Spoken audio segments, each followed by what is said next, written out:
In her lifetime, Nefertiti became the embodiment of beauty. 3,000 years later, thanks to the bust, the same thing happened again. But did the sculptor Thutmose really carve a realistic portrait? She's absolutely perfect, she's absolutely symmetrical, with not a single default, she's flawless. Egyptologist Dimitri Laborie believes he's pieced together the method that Thutmose used. It's a process that's part science as well as art. We know from traces on other ancient Egyptian artworks that sculptors used a grid system to rough out their ideas. A simple but ingenious method for turning a flat image into a 3D object.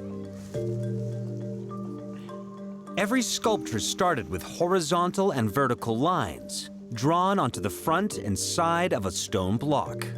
To produce that kind of grid, they had rulers with measurement units and equal distance between each line.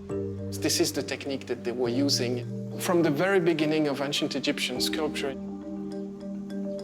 This way, when he came to draw a guide outline onto the block, a sculptor could preserve perfect symmetry.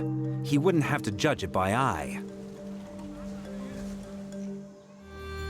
But when a scholar named Rolf Krauss worked out the grid and outline which produced the Nefertiti bust, he made a startling discovery. He reproduced a grid on each side of the block to recreate the design of this bust through Thutmose's own eyes. The relationship between the grid and the face suggests that there's some sort of formula at work. All the features of the face of Nefertiti just fit on a line or at the cross road of two lines. Every feature fits on a line, like the bottom line that defines the positioning of the eyes, the base of the nose, the junction between the two lips. In statistical terms, it's virtually impossible that any real face would fit so perfectly into this grid.